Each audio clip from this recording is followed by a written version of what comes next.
mais yaakaar gi ma amoon ci yow c'est par rapport au pays.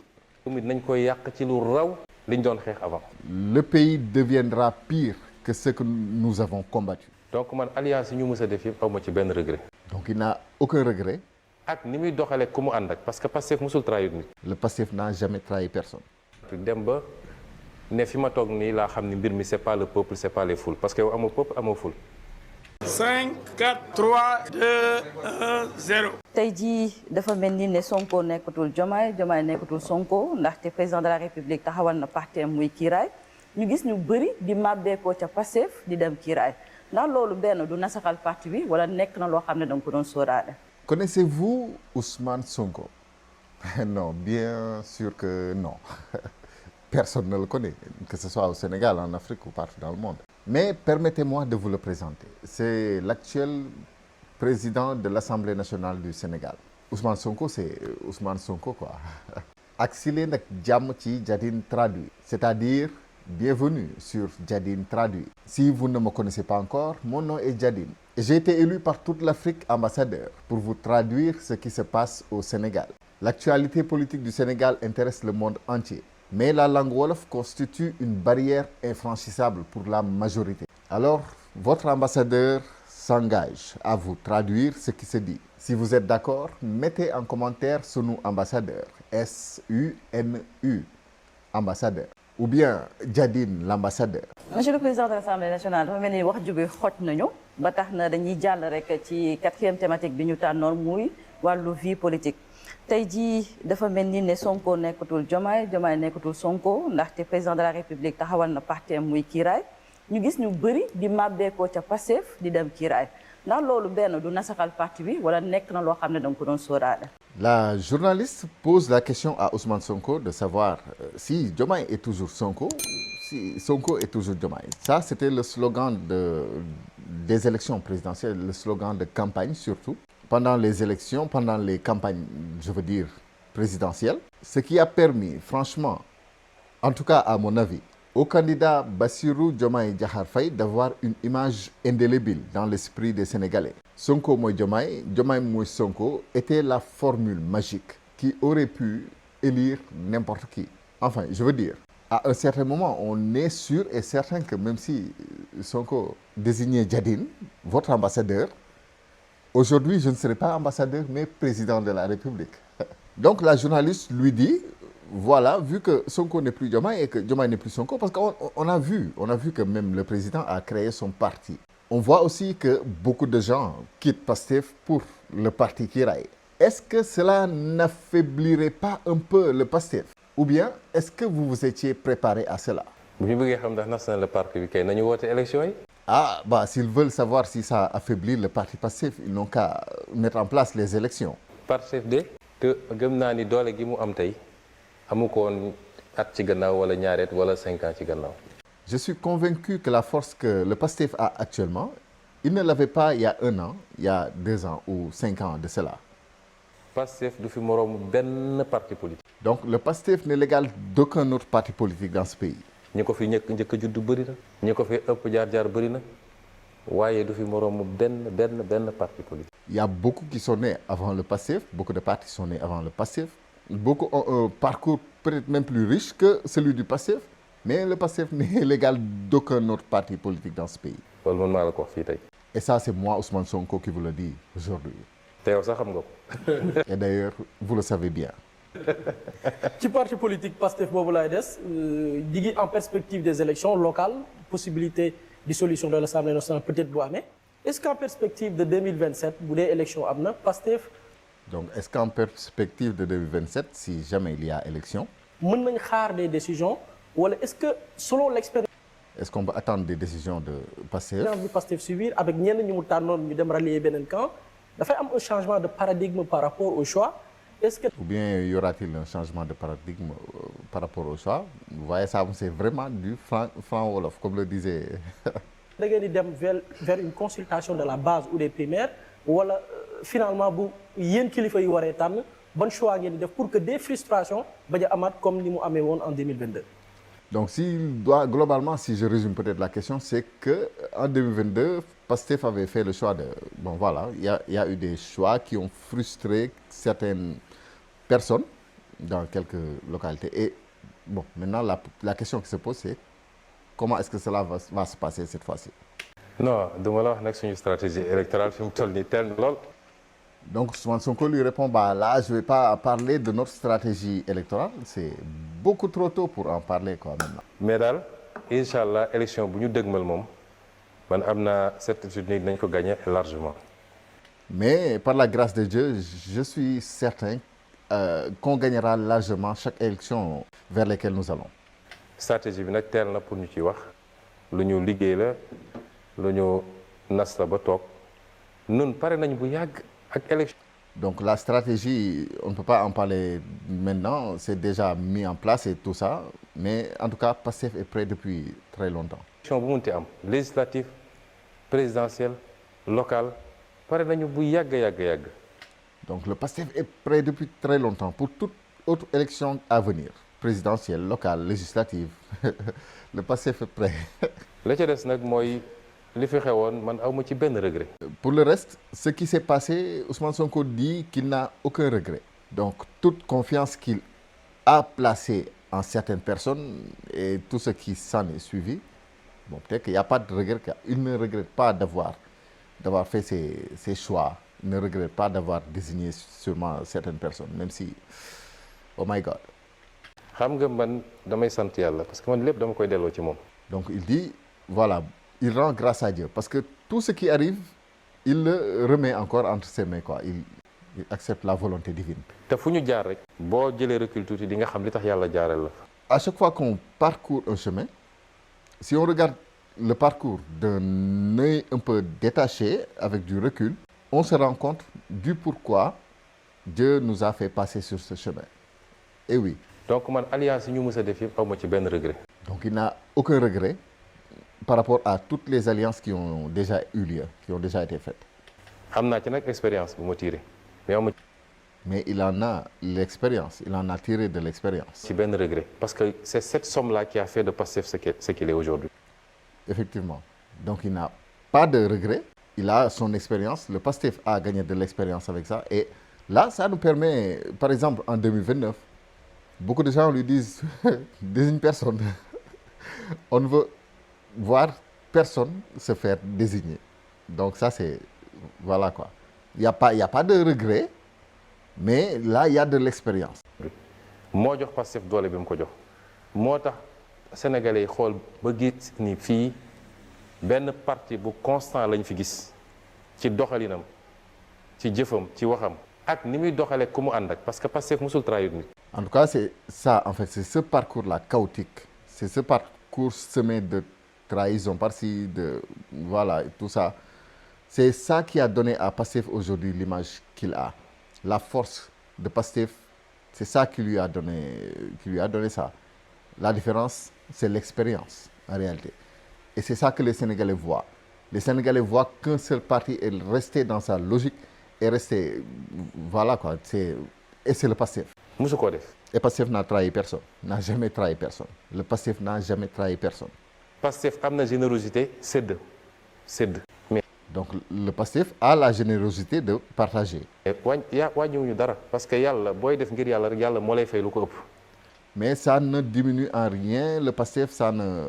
Voilà quoi, ça ne fait pas régresser le parti parce qu'à chaque fois que vous faites quelque chose pour l'amour de Dieu, en retour, c'est Dieu qui vous rembourse, quoi, si j'ose dire. C'est lui qui vous retourne le bien que vous faites.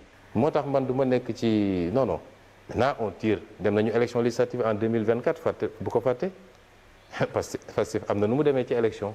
Donc le PASTEF est déjà allé aux élections locales en 2026, faut pas l'oublier. 2024 fàtte bu ko fàtte. 2024. non maintenant on tire dem nañu élection législative en 2024 fàtte bu ko fàtte. Le PASTEF est allé aux élections législatives en 2024, faut pas l'oublier. parce que PASTEF am na nu mu demee ci élection. Donc PASTEF a participé à ces élections. tekkiwul ni am na ñoo xam ne bokkul ci ñun te pourtant ñu ngi woon ci liste PASTEF. Ça ne veut pas dire que, bon, même s'il y avait des gens qui ne faisaient pas partie du Pastef et pourtant ils étaient sur la liste. gis nga fii bruit bee fi bëri rek mais 80% ou 90% ñi fi wax ñi fi yor sax ndomba tànk bu desoon lu dul dem élection bu leen Pastef ne ñëw leen ma dugal la sama liste nga nekk candidat bi keneen ku leen woo duñ la wuyu. Donc là, il n'y a que le bruit. Il y a beaucoup de bruit. Les gens pata parlent. Ça me rappelle un peu les Bobo Diouf, quoi. Donc voilà, les gens parlent beaucoup, mais 80 à 90% de ces gens, donc voilà, si lors des élections, tous ceux qui ont un nombre de tanks, c'est-à-dire ceux qui ont des grades, quoi, des positions, des postes, lors des élections, si le PASTEF les appelle à intégrer la liste, si quelqu'un d'autre les appelle, ils ne répondront pas. Donc ils viendront à PASTEF. Parce qu'en réalité, ils savent. parce que ñi xam ni xeex bi du am te ku jàkkaarloog Pastef mun nga gagner waaye xeex bi day métti. Donc ils savent que s'ils intègrent PASTEF, il n'y aura pas de bataille, quoi, il n'y aura pas de combat. Mais si par contre, ils font face à PASTEF et veulent combattre PASTEF, ils peuvent gagner, mais le combat sera très dur. kon du ma détailler fii suñu stratégie mais retenez que Inch'Allah on est en train de se donner les moyens pour gagner toute élection à venir. Alors, il n'y aura pas de dévoilement de stratégie, mais voilà, vous avez compris. Le PASTEF se donne tous les moyens nécessaires pour gagner toutes les élections à venir. Et adhésion maanaam ñoo xamante ne dañu jóge PASTEF dem Kiraay dañu gis ne ñenn ñi dañ leen di génne ci groupe WhatsApp yi des coordonnateurs également sont changés ou remplacés même dans certaines localités ki nga xam ne nag moom la. La journaliste lui pose la question par rapport à ceux qui quittent PASTEF pour aller à Kiraay. On dit qu'il y en a qui sont éjectés même des groupes WhatsApp et bon voilà, il y a eu des changements de position. Olof di wax ndayu mbili gi muy le président dans certaines localités ki nga xam ne nag moom la Olof di wax ndayu mbili gi ou remplacé même dans certaines localités ki nga xam ne nag moom la Olof di wax ndayu mbili gi muy le président de la République Bassirou Diomaye Faye. Donc celui qu'on appelle en wolof le ndayu mbil, quand vous entendez les Sénégalais dire ndayu mbil gi, nday c'est la mère, la maman quoi. Ndayu mbil gi, mbil disons la chose, la mère de la chose, c'est-à-dire bon, celui autour de qui tout tourne, c'est le principal concerné, disons. Membre du parti PASTEF, président du parti Kiraay, Diomaye Faye. Membre du parti PASTEF, président du parti Kiraay. Donc lui, Diomaye Faye, qui est non seulement membre du parti PASTEF, mais aussi président du parti Kiraay. Moom ban décision la ci PASTEF di jël. waaw mais ça. Quelle décision est-ce que le PASTEF va prendre par rapport à lui? ci bu dara yàqu di nelaw loolu moom. décision la ci PASTEF di jël. waaw mais ça ci bu dara yàqu di nelaw loolu moom. Ousmane Sonko lui répond sàcc budul raw jarul la yàqi nelaw. Ça c'est une expression aussi en wolof qu'on utilise souvent pour dire, voilà, littéralement traduit, un voleur qui ne peut pas s'enfuir ne doit pas nous empêcher de dormir. C'est aussi simple que ça. Donc voilà, pas besoin d'être pressé quoi à propos de ça. xam nga ba léegi gisagoo une décision officielle du parti au sommet d'exclusion de quelqu'un. Donc vous n'avez pas encore vu une décision officielle du parti au sommet d'exclusion de quelqu'un. Donc le parti PASTEF n'a pas encore officiellement exclu qui que ce soit. Base yi nag ñoom xam nga base yi ni ñuy fonctionner. Voilà, les bases aussi ont leur propre fonctionnement. gisagoo ñu bureau bi réunir ne diw exclure nañ ko ñu saisir conseil national loolu mooy procédure yi. Donc la vraie procédure, c'est que le bureau se réunisse et qu'on décide d'exclure quelqu'un. Donc il y a une procédure à suivre. defaguñ ko ñeneen ñi nga tudd ñëpp c'est pas spécifique au président de suñu procédure. C'est pas seulement spécifique au président, donc par rapport à tous les autres qu'elle a nommés. procédure na leen suñuy exclure nit on constate sa démission de jure ou de facto. ñuy exclure nit on constate sa démission de jure. Donc avant d'exclure quelqu'un, on constate d'abord sa démission. ou de facto.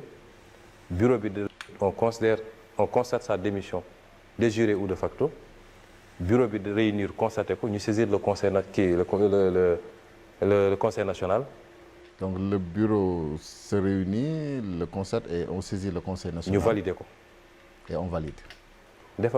Ça c'est pas spécifique au président Diomaye ñeneen ñëpp defaguñ ko pour ñoom. Donc c'est pas spécifique au président Diomaye, ça n'a pas été encore fait pour tous les autres.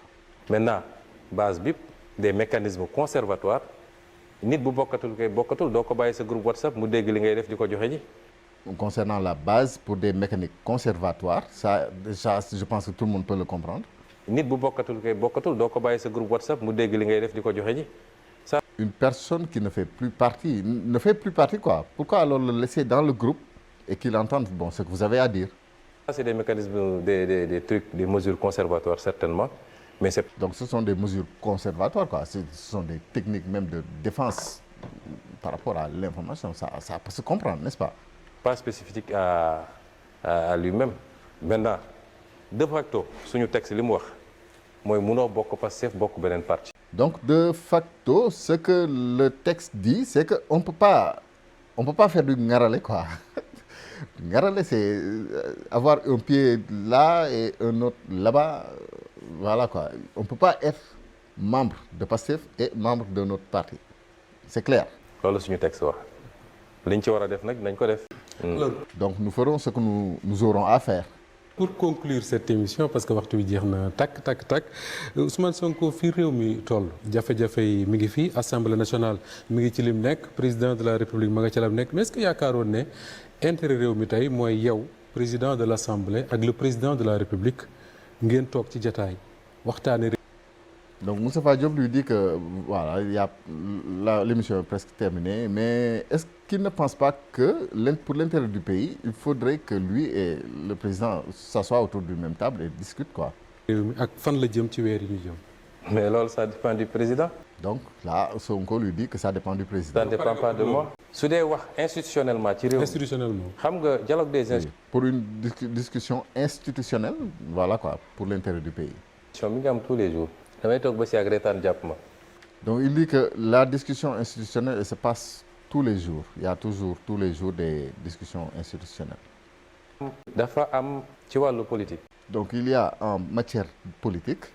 damay toog ba si ak reetaan jàpp ma. Ce qui d'ailleurs le fait rire des fois.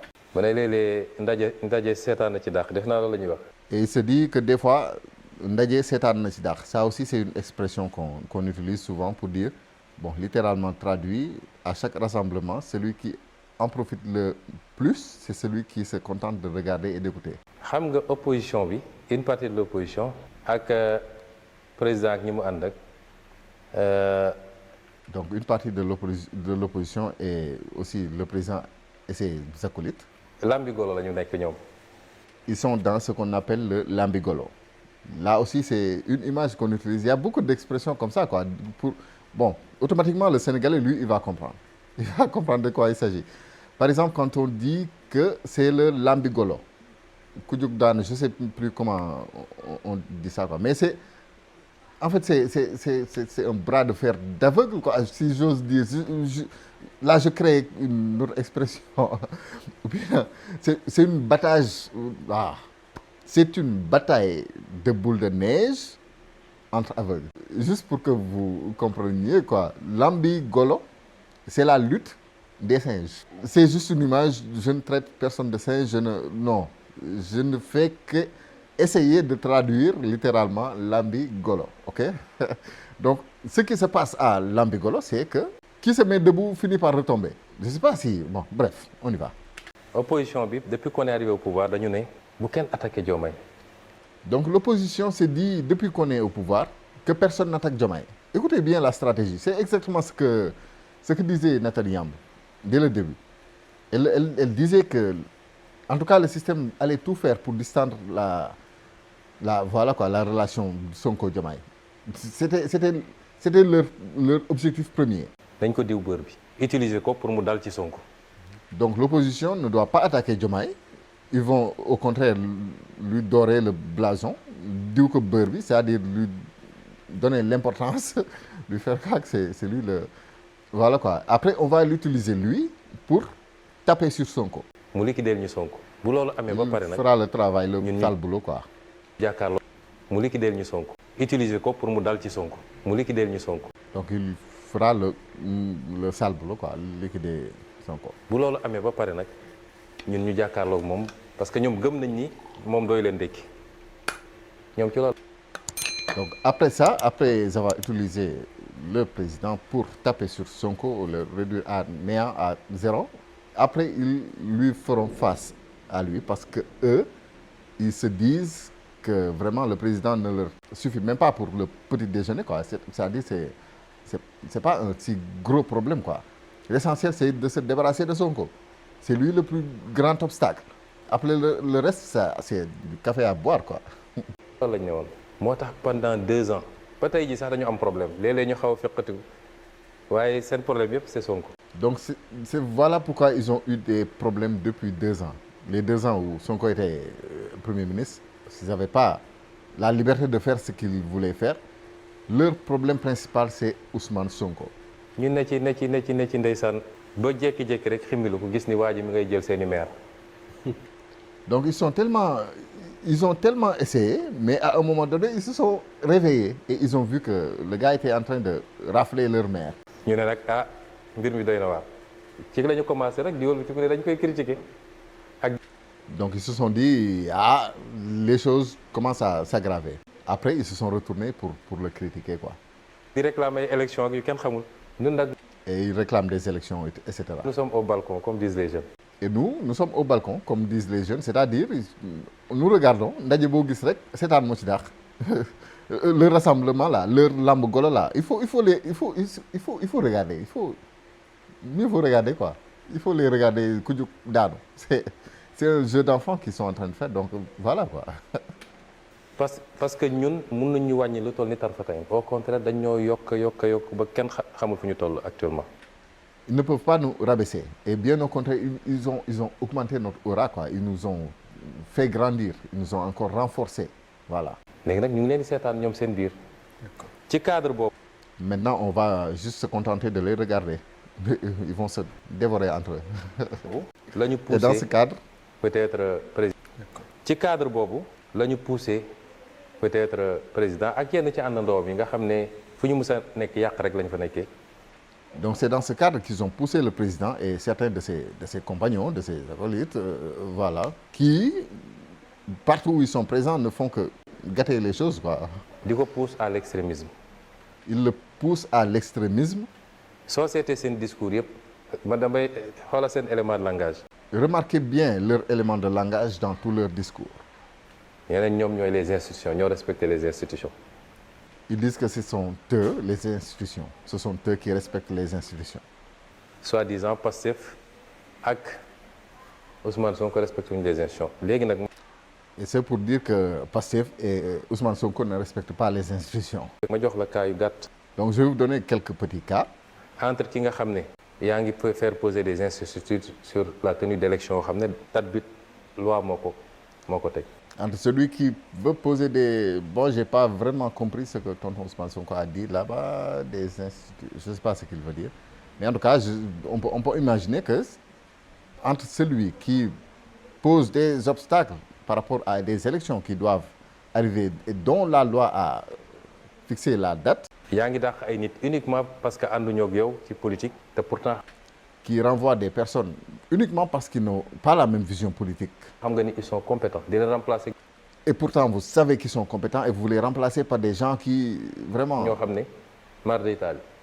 Marre d'Italie, quoi, que la catastrophe divine des gens franchement qui sont. Des fois je me dis que moi je pourrais être ministre. Je me dis pourtant pourquoi pas ne pas essayer de chercher à être ministre de la communication ici au Sénégal. Même si j'ai pas le niveau nécessaire, mais franchement, je pourrais être un ministre, d'après ce qu'on voit actuellement. Il suffirait juste de dire n'importe quoi à Ousmane Sonko, de jeter quelques pierres sur Ousmane Sonko et voilà. Et d'être assez incompétent pour être choisi. Donc peut-être que j'ai... But I will never xam nga Sonko c'est Sonko. yaa ngi wañ loxo institution li ma wax président xam na li ma wax. Oui, donc quelqu'un qui wàññi loxo institution, c'est quelqu'un qui empêche l'institution de faire son travail. Et ce qu'il dit, il dit que le président sait bien de quoi il parle. di ko def looloo xam ne c'est en violation de la Constitution. Et lui faire faire des choses qui sont en violation avec la Constitution. nga xam ne loolu mënoon nañ la ci topp haute cour de justice.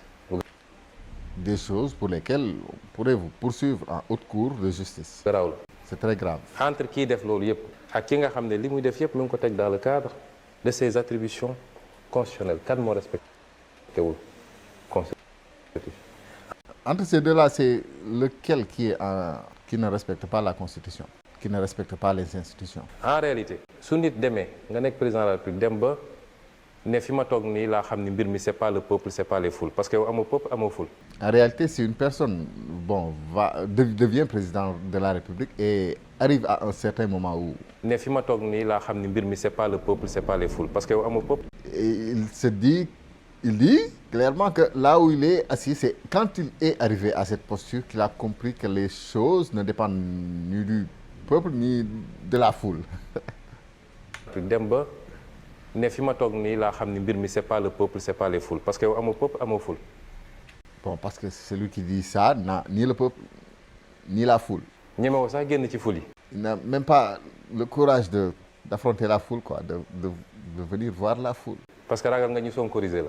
Parce que vous avez peur d'être sonkorisé. Mais comment? Des fois, il peut être violent quand même. Parce que là, il tape sans lever la main, mais il fait mal. Et non, mais c'est... Come on, man. nga ne léegi mbir yi c'est pas les peuples c'est pas la foule alors que la foule moo la fal. Ah, wax dëgg yàlla, franchement. Non, mais c'est l'Afrique, quoi. Donc, la personne dit que... Bon, il s'est rendu compte que ça ne dépendait ni du peuple, ni de la foule. Bon, Ousmane Sonko dit que quelqu'un qui dit ça, c'est parce qu'il n'a ni le peuple, ni la foule. Voilà. Et pourtant, c'est cette foule-là qui vous a élu. nga ne mbir mi c'est les institutions loolu foo ko dégg rek fi ñu bëgg a jëm baaxut. D'accord. Donc, à chaque fois qu'on entend quelqu'un dire ce genre de choses, ses objectifs ne sont pas clairs. On ne s'en va pas vers quelque chose de bien, quoi. mooy utiliser les institutions contre d'autres personnes qui détiennent la légitimité. C'est utiliser les institutions contre d'autres personnes qui détiennent la légitimité. jël ay institutions di leen jouer le rôle li nga mënul am ci politique nga ne na ma ko institutions yi defal. Donc, ce que la personne ne peut pas avoir en politique, elle utilise les institutions pour l'avoir, quoi. Bon, là, vous comprenez, j'ai pas besoin d'expliquer en détail. On comprend tous ce qui se passe partout en Afrique. On comprend tous. Voilà. nañ ma dalal ci kaw diw nañ ma éliminer candidature diw. Donc, utiliser les institutions pour taper sur un candidat dont on a peur, pour éliminer sa candidature, ça s'est déjà passé au Sénégal, on l'a tous vu. dégg ko wax loolu rawatina président de la République mooy moom xam na ni élection mënu faa dem am dara. Celui que vous entendez dire ça, surtout si c'est un président de la République, c'est qu'il sait clairement qu'il ne peut rien avoir aux élections. léegi nag naka laay instrumentaliser te li ñu dal diggante 2021 ak 2024 yëpp lan la woon. Et maintenant, donc, comment est-ce que je vais, moi en tant que président, comment est-ce que je vais instrumentaliser tout ça, quoi? Parce que ce qui s'est passé entre 2021 et 2024... Instrumentaliser les institutions contre la légitimité. C'est instrumentaliser les institutions contre la légitimité. On sait où se trouve la légitimité, franchement. ndax yàlla xam na ni légitimité bi yàlla Pastef la ko joxoon ak Ousmane Sonko. Et Dieu sait que cette légitimité est un don de Dieu à Pastef et à Ousmane Sonko. La preuve bi ñu demee ba gàllankoor Ousmane Sonko Sénégal yëpp dañu doon wax ni su désigné woon Boury Diakhaté sax mu nekk président. La preuve, voilà, vous avez compris, oui, à un certain moment donné, même s'il désignait Boury Diakhaté c'est le journaliste de Khala TV ici présent, mais même Boury, Boury est trop grand, quoi. Même s'il me désignait moi, Djadine, votre ambassadeur que vous avez élu, ambassadeur, mais s'il m'avait désigné moi comme président de la République, bon, vous auriez vu le monde se lâcher sur lui, quoi, dire mais pourquoi tu élu quelqu'un comme lui, voilà. Mais j'aurais été élu président. Voilà, ça prouve que la légitimité était pastéfienne, ça prouve que la légitimité était sonkoyenne. Voilà. xam naa ni sax présidente laa waroon désigner moo gënoon a wóor. Il dit qu'il aurait dû désigner une présidente. Ça aurait été plus... Voilà. Mais loolu lañ doon wax nga utiliser les institutions contre la volonté populaire. Mais c'est ça qu'on disait tous. Mais malheureusement, on a utilisé les institutions contre la volonté populaire. yooyu la gars yi di bëgg a toggaat di ko andi ak. Donc c'est ça que les gens veulent répéter. Essayer utiliser naan diw moom dafa yaru diw yaru gis nga Et aussi essayer de faire voilà quoi, dire celui-ci est cool, celui-là n'est pas cool. C'est-à-dire qu'une telle personne est bien, elle est cool, elle est yaru, voilà, il est calme et serein. Par contre, Ousmane Sonko, lui, c'est un monstre. Lui, c'est exemple quoi. soxlawuñu yar ak ñàkk yar fii kenn ñàkk ko yar man de kenn du toog ba dégg ma saaga wala ma xaste. Donc Sonko dit ici il n'y a pas d'impolitesse ou de politesse. Voilà, moi que personne ne m'entendra dire quelque chose de déplacé ou insulté. am naa nag sama fulla. J'ai mon caractère par contre. am naa sama tempérament ku nekk ak ni yàlla bindee. J'ai mon tempérament. am naa nag sama fulla. am naa sama tempérament ku nekk ak ni yàlla bindee. Donc j'ai mon fulla, c'est-à-dire ma dignité, mais aussi mon tempérament. Chacun a sa personnalité quoi. damm loos ak laxal baat taxul nit yaru. Donc damm loos ak laxal baat taxul nit yaru. Ça veut dire bon faire genre comme ça. Je suis le plus gentil. Non, ça ne reflète pas la politesse d'une personne. Moi, je ne pense à personne. Je ne pense à personne. Mais en tout cas, c'est Sonko qui dit que damm loos et laxal baat, ça, c'est pas une preuve de politesse quoi. Faut faire attention. li nit di def ci suuf ñun lu ñu soxla mooy la ñu waxee ak askan wi. nit ku ko respecté loolu rek la ñu soxla leneen yëpp ay. Donc on a besoin que d'une seule chose, que celui qui fait une promesse au peuple, qu'il respecte cette promesse. Il y a que ça qui importe quoi. détail la man su ma woon président boo xam ne sax day xëy di sànney tànk te di jëfee lu askan wi xaar ci moom ma dellu sant yàlla. D'accord. Il dit que même s'il avait un président qui peut-être qui fait du sànni tànk, bon c'est sûrement une autre image pour dire bon qui fait du n'importe quoi peut-être, mais qui respecte les promesses tenues, les promesses faites au peuple. Voilà, déjà ce serait bien quoi. argument yi ñuy utiliser yëpp dafa am lu ñuy préparer c'est des arguments préparatoires. Donc tous les arguments qu'ils utilisent sont des arguments préparatoires. Ils sont en train de préparer quelque chose. man nag dinaa la wax dialogue des institutions fa laay daanelee dialogue des institutions mi ngi am tout le temps. Donc le dialogue des institutions se passe tout le temps. ndax chaque jour su proposition de loi amee damay bind président. Parce qu'à chaque fois qu'il y a une proposition de loi, il écrit au président. mu tontu ma. Et il lui répond. bu dee commission d'enquête damay bind ministre de la justice mu tontu ma. Si c'est une commission d'enquête, il écrit au ministre de la Justice qui lui répond. président bu buggee envoyer projet de loi da koy envoyer fii ñu gérer. Donc si le président veut envoyer un projet de loi, il l'envoie et on gère. d'accord bu ma nee lii c'est urgent ma programme ko en urgence. Si c'est urgent, on programme ça en urgence. su dee baax na ci réew mi ñu woteel ko. Si c'est pour l'intérêt du pays, on le vote. sans hésiter. donc Et ça, sans ku hésiter. dialogue boobu am na te xiiroo amul ngaayoo amul. Donc il y a ce dialogue, il n'y a pas de chamaillerie, il n'y a pas de tiraillement. bu ñu demee ba jàpp ni d'accorduñu am na àttekat président mën na ko fa yóbbu député mën nañu ko fa yóbbu. kon Si on n'est pas d'accord, il y a un juge, le président peut lui soumettre ou les députés peuvent soumettre. Àttekat, bon, il a utilisé le terme àttekat. Àttekat, j'ai traduit en juge, mais peut-être qu'il parle du Conseil constitutionnel. Bon, je ne veux pas dire personne, mais toute institution peut-être toute capable de trancher, quoi. C'est ça, àttekat. kon problème amul mu des nag diggante moom ak man. Donc, il n'y a pas de problème. En tout cas, ce qui reste, c'est notre relation, lui et moi. bi ñuy mujjee wax. La dernière fois qu'on s'est parlé, lu ma ko wax. je lui ai dit quelque chose. bu la gars yi ngeen nax la ne la demal dal ci kaw Ousmane Sonko. Ne vous faites pas manipuler, ne vous laissez pas renforcer par ces gens qui veulent que vous, voilà quoi, que vous faites du mal à Ousmane Sonko, que vous attaquiez Ousmane Sonko. doo ci am ndam. Vous ne pouvez pas avoir de victoire là-dessus. benn ñaareel bi mënuma laa yéene lu bon. Ça, c'est la première chose. La deuxième chose, je ne peux pas avoir de mauvaises intentions. te duma la mus a def lu bon wala lu ñaaw. Et jamais je ne vous ferai du mal ou quelque chose de pas beau, quoi. réew mi ñoo ko bokk. Ce pays nous appartient à tous. lu munti am même su ma nekkuloon dara ci réew mi dem toog boo ma woowee laaj mi sama xalaat ma ne lii moo ci sama xalaat. Peu importe ce qui se passe, même si je n'étais rien dans ce pays, si vous m'appelez pour avoir des conseils, ma vision sur telle ou telle chose, je vous la donne. kon jàppal ni yéene bi ñu amoon ci yow ba andi la fii yéene googu tey mi ngi fi ba léegi. Alors considérez que l'intention, la bonne volonté, le yéene que nous avions pour vous mettre au poste en place là où vous êtes actuellement, nous avons encore toujours cette intention, quoi. Ah, bon, parce que après moi j'ai vu des commentaires par rapport à tout ça, les commentaires sur les vidéos, et les gens disaient Sonko ñun waxtaan ou pas, discussion ou pas, mais les Sénégalais quand ils tournent le dos, c'est en général c'est fini, quoi. Mais bon, bref, je n'entre pas dans ces détails, mais bon, Sonko dit qu'il a toujours le grand cœur.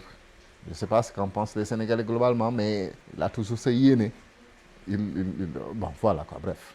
te yéene gi du yow sa jëm man tànnuma la parce que tu es le plus beau ou le plus jeune ou le plus sage su doon loolu wala damaa bokk ak yow deret. Donc c'est pas une question de le yéene, c'est pas une question de voilà, quoi. C'est pas parce que je vous ai pas élu, je ne vous ai pas désigné parce que vous êtes le plus beau, le plus gentil, le plus riche, le plus grand, celui avec qui on partage le sang. Bref, il n'y a pas de toutes ces caractéristiques, quoi.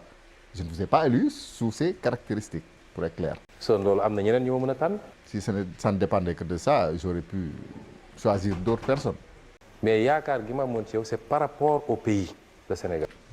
Mais yaakaar, c'est-à-dire l'espoir que j'avais en vous, c'était par rapport au pays, le Sénégal. man Moustapha lu ma boole nit rek Sénégal la mais. Moustapha, tout ce qui me bon, bolé, il a parlé de bolé. Mais bolé, on peut l'entendre sous plusieurs sens et des sens assez contradictoires. C'est-à-dire bolé, c'est quelque chose qui rassemble quand c'est positif, mais bolé, c'est aussi quelque chose qui sépare quand c'est négatif. Donc celui avec qui, comment bolé, à chaque fois qu'il est peut-être en désaccord avec quelqu'un, c'est par rapport au pays, au Sénégal. mais c'est pas des questions personnelles nit mun na taxaw. Mais pas pour des questions personnelles. fii saaga ma xas ma et cetera taluma ko. Quelqu'un peut m'insulter, peut me dire du n'importe quoi, peut me traiter de tous les noms d'oiseaux, je m'en fous, quoi. kon nous restons ouverts à discuter ci li nga xam ne mooy njëriñu réew mi. Donc nous restons ouverts à discuter sur les intérêts du pays. Donc c'est ça la condition, quoi, les intérêts du pays, rien d'autre. te li ma gëm nag man tey benn verrou moo fi des mooy Assemblée nationale. Et c'est de quoi je suis sûr, ce qui est certain, c'est qu'il ne reste actuellement qu'un seul verrou. Et c'est l'Assemblée nationale. parce que gars yi dañoo 2 ans yi dañoo sonnoon. Parce que ces 2 ans-là, les gars, ils ont souffert. Hein? Les 2 ans d'Ousmane Sonko, ils n'oublieront jamais. lu bëri li ma téyewoon nga xam ne dañ ko boot xoolal suñu hydrocarbures yi. Donc beaucoup de choses qu'il avait en main, beaucoup de ces choses, par exemple les hydrocarbures. fi mu ne nii yaakaar teranga nga xam ne man maa xeex taxawal commission de renégociation. Donc c'est lui qui s'est battu pour mettre en place un conseil de renégociation. taxawal commission de renégociation. fi mu ne nii yaakaar teranga nga xam ne man maa xeex taxawal commission de renégociation ñu liggéey ci ak ministre Birame Souleye xeex ba récupérer yaakaar teranga. On a travaillé dessus avec le ministre Birame Souleye, on s'est battu pour récupérer Yaakaar Teranga. nga xam ne c'est l'un des blocs les plus prometteurs te ñu moom ko à 100%. L'un des blocs les plus prometteurs et qui nous appartient à 100%. ñu am lu ñu monté ak waa Petrosen Aliou Gueye def ci liggéey mucc ayib. On a monté quelque chose avec Petrosen et Aliou Gueye a fait un travail excellent. ñu ne blocs yi léegi dootuñu ko jël di ko jox nit ñi. On a donc dit qu'on ne prendrait plus les blocs pour les donner aux gens comme ça, quoi. nga yor ko pendant 25 ans 30 ans. Et tu as ce bloc pendant 25 ans 30 ans. mais dañ koy jox suñu compagnie nationale moom mu def montage am. On va le donner à notre compagnie nationale qu'il fasse son montage. Essayer de lever une partie des fonds ou des partenaires techniques. Essayer de lever une partie des fonds et essayer de trouver des partenaires techniques. C'était Turquie seen dernier bloc bi ñu am noonu la ñu def. une partie des fonds ou des partenaires techniques. Société Turquie seen dernier bloc bi ñu am noonu la ñu def. Par exemple, la Turquie, pour leur dernier bloc qu'ils ont eu, c'est comme ça qu'ils ont fait.